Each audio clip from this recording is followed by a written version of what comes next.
সংসদ নির্বাচনের দিন যত দ্রুত এগিয়ে আসছে, ভোটের মাঠে তত ব্যস্ত সময় পার করছেন বাগেরহাটের 4 আসনের প্রার্থীরা। ভোট চেয়ে চলছে ব্যাপক প্রচার। এই 4 আসনে লড়বেন বিভিন্ন দলের 21 প্রার্থী। তবে মূল লড়াইটা হবে বড় 2 দল বিএনপি ও জামাতে ইসলামের প্রার্থীদের মধ্যে। নির্বাচন ঘিরে প্রার্থীদের প্রচার যখন তুঙ্গে, তখন সাধারণ মানুষের কাছে জানতে চাওয়া হয় আগামী দিনে তারা কেমন নেতৃত্ব চান এবং নিজেদের কোন কোন সমস্যার সমাধান প্রত্যাশা করেন। এমন প্রশ্নের জবাবে ফকিরহাটের কৃষক আনোয়ার বলেন, জলবায়ু পরিবর্তনের প্রভাবে লবণাক্ততা দিন দিন কৃষিকে ধ্বংসের মুখে ঠেলে দিচ্ছে। প্রতি নির্বাচনে প্রার্থীরা এসে নানা আশ্বাস দেন, কিন্তু ভোট শেষ হলেই তাদের দেখা মেলে না। তিনি বলেন, এবার আমরা এমন জনপ্রতিনিধি চাই যিনি শুধু নির্বাচনের সময় নয়, সারা বছর মাঠে থাকবেন এবং আমাদের সুদিনের নিশ্চয়তা দেবেন।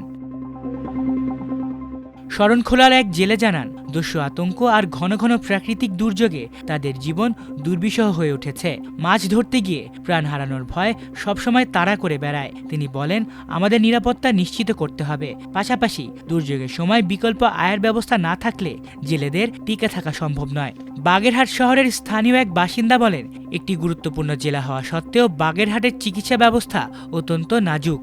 এখানে কোনো উন্নত চিকিৎসা ব্যবস্থা নেই। সামান্য জটিল কিছু হলেই খুলনা বা ঢাকায় ছুটতে হয়। গুরুতর রোগে আক্রান্ত হলে বাগেরহাটে আর চিকিৎসা করানো সম্ভব হয় না। মোংলার এক বাসিন্দা বলেন, মোংলা নদীতে একটি সেতু নির্মাণ এই অঞ্চলের মানুষের দীর্ঘদিনের দাবি। প্রতিদিন হাজার হাজার মানুষ ঝুঁকি নিয়ে নৌকায় নদী পার হচ্ছে, অনেক সময় দুর্ঘটনাও ঘটছে। তিনি বলেন, এখানে একটি সেতু হলে নদীর 2 পারের মানুষের সময় বাঁচবে, যোগাযোগ সহজ হবে এবং ঝুঁকিও কমে আসবে। বাগেরহাট সদর উপজেলার বাসিন্দা ও নারী সমাজকর্মী নীলুফা বলেন, নারীরা এখনও স্বাস্থ্য, শিক্ষা, কর্মসংস্থান ও নিরাপত্তার ক্ষেত্রে বৈষম্যের শিকার। গ্রামাঞ্চলে নারীদের চিকিৎসা, মাতৃত্বকালীন সেবা এবং কর্মসংস্থানের সুযোগ খুবই সীমিত।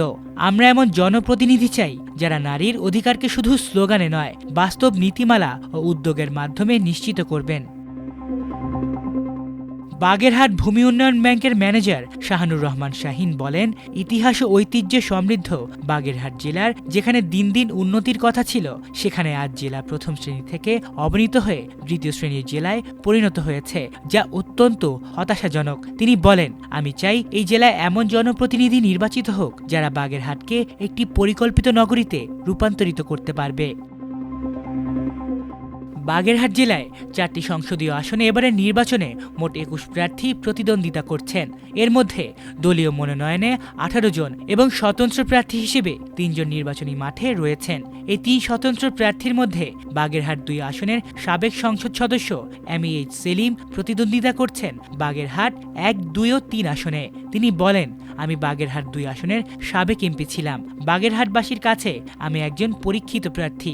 আশা করি আমার আগের কাজের মূল্যায়ন করেই জনগণ আমাকে এই 3টি আসনে নির্বাচিত করবেন। তিনি ছাড়া বাগেরহাট 1 আসনে 7 জন, বাগেরহাট 2 আসনে 3 জন, বাগেরহাট 3 আসনে 4 জন এবং বাগেরহাট 4 আসনে 6 জন প্রার্থী প্রতিদ্বন্দ্বিতা করছেন।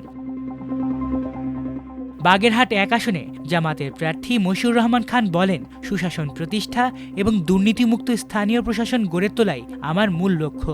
শিক্ষা ও ধর্মীয় মূল্যবোধের সমন্বয়ে মানবিক উন্নয়নের মাধ্যমে একটি ন্যায়ভিত্তিক সমাজ গঠনে আমি কাজ করতে চাই। এখানে বিএনপির পক্ষ থেকে মনোনয়ন পেয়েছেন মাতুয়া সম্প্রদায়ের নেতা কপিল কৃষ্ণ মণ্ডল। তিনি দলে নবাগত, তাই ভোটারদের দ্বারে দ্বারে যাচ্ছেন এবং শোনাচ্ছেন বিভিন্ন প্রতিশ্রুতির বাণী।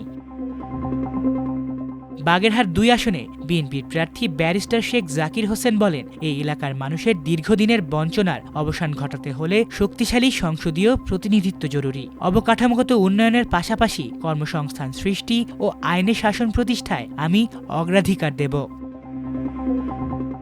একই আসনের জামাত প্রার্থী শেখ মঞ্জুরুল হক রাহাত বলেন, জনগণের মৌলিক অধিকার নিশ্চিত করা এবং সৎ যোগ্য নেতৃত্ব গড়ে তোলাই আমার রাজনীতির লক্ষ্য। বাগেরহাটকে একটি নৈতিক ও টেকসই উন্নয়নের পথে এগিয়ে নিতে চাই। বাগেরহাট 3 আসনে বিএনপির প্রার্থী লায়ন ডক্টর ফরিদুল ইসলাম বলেন, স্বাস্থ্য, শিক্ষা, পর্যটন ও যোগাযোগ ব্যবস্থার উন্নয়ন ছাড়া এই অঞ্চলের অগ্রগতি সম্ভব নয়। নির্বাচিত হলে জনগণের পাশে থেকে তাদের সমস্যার বাস্তবসম্মত সমাধানে কাজ করব। এই আসনে জামাতের প্রার্থী আব্দুল ওয়াদুদ বলেন, আমি নির্বাচিত হলে মোংলা বন্দরকে আধুনিকায়ন করে রামপাল মোংলার মানুষের কর্মসংস্থান বৃদ্ধি করার পাশাপাশি মাদক সন্ত্রাস চাঁদাবাজ নির্মূল করব। বাগেরহাট ৪ আসনে জামাতের প্রার্থী অধ্যক্ষ আব্দুল আলিম বলেন, আমি দীর্ঘদিন এই অঞ্চলের মানুষের পাশে ছিলাম। এই শরণখোলা মোড়লগঞ্জের মানুষ অবহেলিত, তাই সর্বপ্রথম এখানে রাস্তাঘাট সংস্কার সহ পর্যটন নগরী গড়ে তুলতে চাই। পাশাপাশি স্বাস্থ্যসেবা নিশ্চিত করার জন্য একটি মেডিকেল কলেজ করার পরিকল্পনা আমার রয়েছে। এই আসনে বিএনপির প্রার্থী সোমনাথ দেব বলেন, জনগণ আমাকে নির্বাচিত করলে এই অবহেলিত জনপদের মানুষের পাশে থেকে কাজ করতে চাই। এদের দুঃখ দুর্দশা লাঘবে যা যা করা লাগবে তা আমি করব।